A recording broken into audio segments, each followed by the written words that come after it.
किसी भी पाषाण स्वरूप में मूल देवत्व का विधान किया जाता है। कोई भी पाषाण के विग्रह में स्थापना के माध्यम से, प्रतिष्ठा के माध्यम से देव का आवाहन करके उसको वहां विराजमान किया जाता है। अब कोई शालिग्राम जी को ले आए जो पूर्व प्रतिष्ठित स्वरूप है और कहे एक काम करिए इसमें शिव जी को विराजमान कर दीजिए, तो कैसे होगा भैया? अशास्त्रीय हो गए। हालांकि आजकल तो सब लोगों को अशास्त्रीय होने का भी फैशन हो गया है हमारे।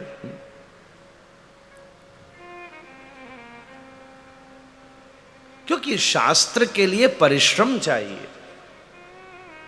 अच्छा, एक बड़ी विलक्षण बात मैं आपसे निवेदन करूं। एक समय था जब शास्त्र अगम्य थे, तब विद्वानों ने कितने परिश्रम किए। आज के समय शास्त्र बड़े सुगम्य हैं और उसके बाद भी कोई शास्त्र का अनुगमन करने का प्रयास नहीं करता। हमको हमारे पूज्य बाबा बताते, वृंदावन में सन 78 में बहुत बड़ी बाढ़ आई महाराज जी, जमुना जी में।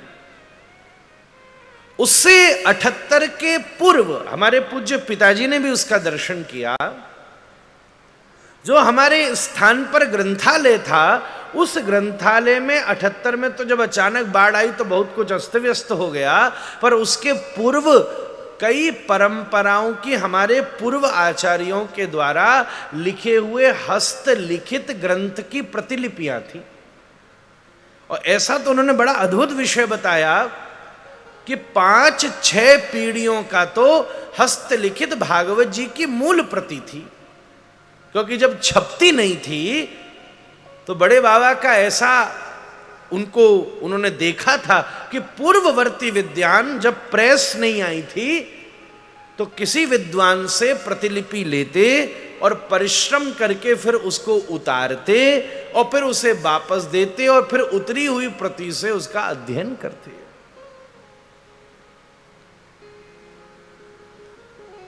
या फिर गुरुदेव के चरणों में बैठकर उसका आस्वादन करते। अब गुरुदेव भी पात्रता का विचार करके रहस्य का उसके सामने उसकी पात्रता के अनुसार उद्घाटन करते कि ये इतना योग्य है, इसलिए इसको इतना ही बताया जाए जितना योग्य है। जैसे श्री सुखदेव जी परीक्षित को जो सुना रहे हैं, बार बार उसकी योग्यता आंक रहे हैं और बार बार फिर परीक्षित जिज्ञासा करके अपनी योग्यता को प्रमाणित कर रहा है और उसके अनुसार श्री सुखदेव जी विषय का विस्तार कर रहे हैं। इसका सबसे बड़ा प्रमाण तो दशम स्कंद ही है। सुखदेव जी ने तो नवम स्कंद में अंतिम 2 श्लोकों में ही पूरा कृष्ण प्रसंग सुना दिया। तो परीक्षित बोला, गुरुजी ऐसो मत करो भैया, हम बड़ी प्यासे बैठे हैं, कछु विस्तार से तो सुनाई दो। ऐसा उत्साह जब उसका देखा तो आपको जानकर आश्चर्य होगा। फिर सुखदेव जी करन लगे ऐसो विस्तार कि 6 दिन की कथा तो 6 अध्यायों में सुना दी। पूतना आइए, यहां तक 6 अध्याय निकाल दिए सुखदेव जी ने। फिर परीक्षित को याद आई, गुरुजी ऐसा मत करो, मेरे पास 7 दिन बाकी हैं, मैंने आपके चरणों में प्रार्थना करी, आपने ऐसा विस्तार कर दियो, पर अब मेरी ऐसी प्रार्थना है, आनंद से कहो, विस्तार से, पर मुख्य मुख्य कहो। फिर सुखदेव जी ने फिर गाड़ी ऐसी दौड़ाई कि 7वें अध्याय में 1 साल तक का प्रसंग सुना दिया। 6 दिन की कथा 6 अध्याय तक है और 7वें अध्याय में पूरे 1 साल की कथा है महाराज। तृणावर्त और शकटासुर सब सुनाई डाली महाराज। यहां तो अभी यूं लग रहे पहले ये आयो पूरा नंदोत्सव, उसका तत्व विधान, स्तुति विधान सब सुनाने में लग रही और गर्भ स्तुति पूरी सुना डाली महाराज। सदा गुरु आश्रय में शास्त्र का उद्घाटन होता था, जितनी पात्रता हो। काकभुसुंडी सुनने वालों की पात्रता से कह रहे हैं, भगवान शिव भी उसका विचार कर रहे हैं सतत। इसलिए मानस में तो बिलक बिलक घाट है ना, पात्रता के अनुसार घाट हैं, उसके अनुसार ज्ञान का उदय, भक्ति का उदय, वैराग्य का उदय, कर्म का उदय घाटों के अनुसार किया गोस्वामी जी। ऐसे भागवत जी में भी बिलक बिलक घाट है।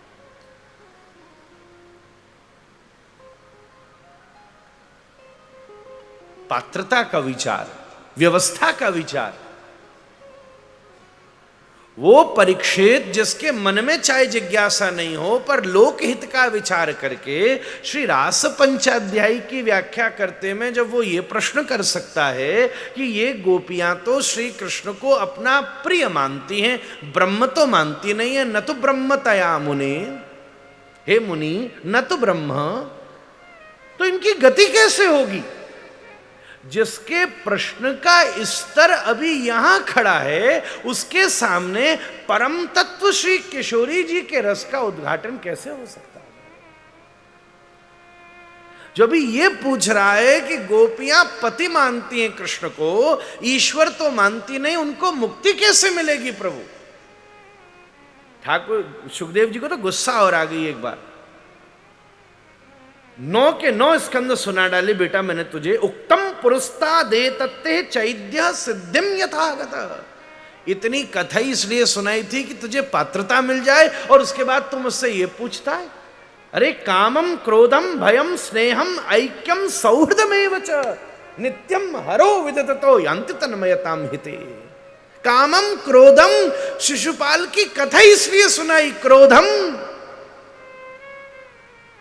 उसके बाद ये जिज्ञासा करी। तो ज्ञान का प्रवाह पात्रता के विचार से होता रहा। उसके बाद फिर शास्त्रों के अध्ययन में इतना परिश्रम, इतना परिश्रम।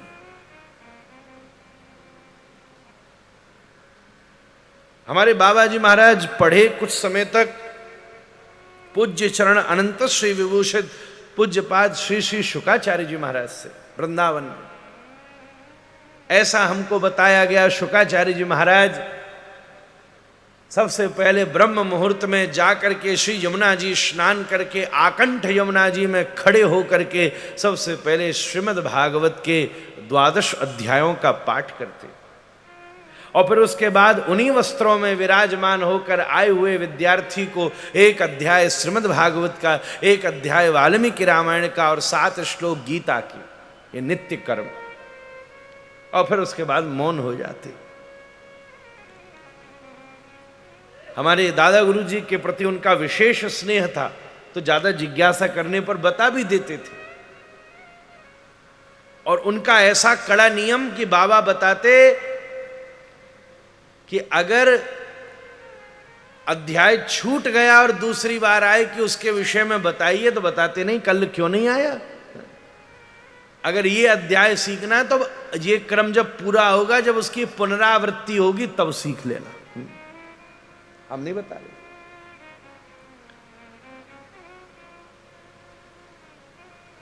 अपनी योग्यता का विस्तार करो। जल ही बन के रहोगे तो सूर्य के नीचे जल वाष्प बन जाएगा, कमल बन जाओगे तो सूर्य के नीचे खिल जाएगा। सूर्य तो वही है।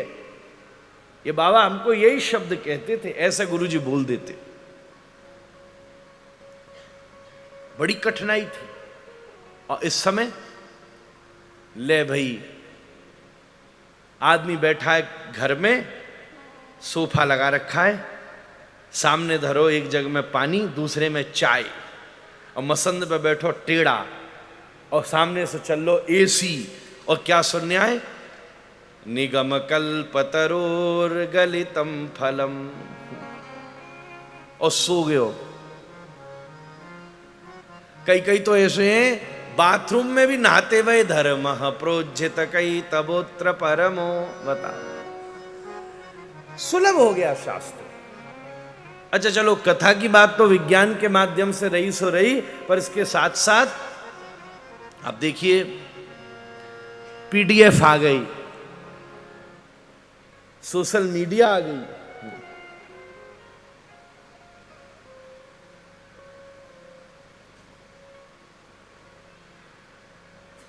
ऐसी ऐसी एप्लीकेशन निकल आई हैं महाराज आज के समय अध्ययन करने के लिए।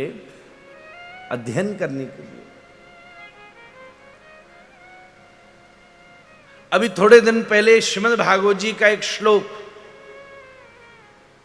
और हमको ये नहीं याद आ रहा था कि कौन से स्कंद के कौन से अध्याय का श्लोक है। श्लोक तो याद था, स्तुति का श्लोक था, तो प्रसंग भी नहीं फूट रहा था। कोई प्रसंग हो, नाम हो तो तुरंत याद आ जाए। स्तुति आत्मक श्लोक तो प्रसंग भी न फूटे। अब बड़ा झंझट, बड़ा विचार, कहाँ का। एक विद्यार्थी ने पूछा कि महाराज जी ये श्लोक कौन से स्कंद अध्याय का है तो भागवत जी का। अब बैठे बैठे महाराज, अब या तो घंटन पूरी भागवत जी की पोथी पलटो। बचपन में हमको याद है एक बार किसी को श्लोक बताना था तो हमने उसको कहा भैया एक काम कर, तू 1 महीना बाद आइयो। क्यों महाराज जी? तो मैंने कहा बेटा अभी हम पारायण शुरू करने वाले हैं, पारायण करेंगे, उसमें जैसे श्लोक दिखेगा तो उसमें टिक लगा देंगे, मोड़ लेंगे पेज, तू आएगा तो तुझे बता देंगे कौन से अध्याय का। हम बोले लगे फिर 1 महीना को पूछना पड़ेगा यार कि 1 महीना बाद आइयो। उसी समय हमने सोचा ट्राई करके देखें। श्लोक का पहला अंश फोन में ऐसे मारा कि सामने फट श्लोक, फट स्कंद, फट अध्याय और पूरा का पूरा अर्थ मैंने जेले भैया। वाह, मैंने कहा ये भी जगत गुरु गूगल हो गया है महाराज, गूगलेश्वर बाबा है। कितनी सुविधा हो गई। तब उस दिन हमको विचार हुआ, पूरा का पूरा क्रम 1 सेकंड फोन में निकल करके आ जाए, और हमको तो अध्ययन करने में भी सुविधा हो गई। यात्रा करो तो कितने ग्रंथ लाद करके ले जा। आज हम श्री भरतदास जी महाराज को दिखा रहे थे, हमने उसमें डाल रखे 5-25 ग्रंथ, चलते चलते पढ़ते रहो। पीडीएफ बन गई, इंटरनेट पे आ गया, प्रेस छप गई, 200-300 रुपया में लेके पोथी ले आओ, तो शास्त्र कितना सुलभ हो गया। उसके बाद भी अध्ययन कितना कठिन हो गया महाराज। पहले शास्त्र अत्यंत दुर्लभ हो गया था, पर अध्ययन बड़ा निष्णात था महाराज। संभवतः यही तो योग का प्रभाव प्रतीत होता है।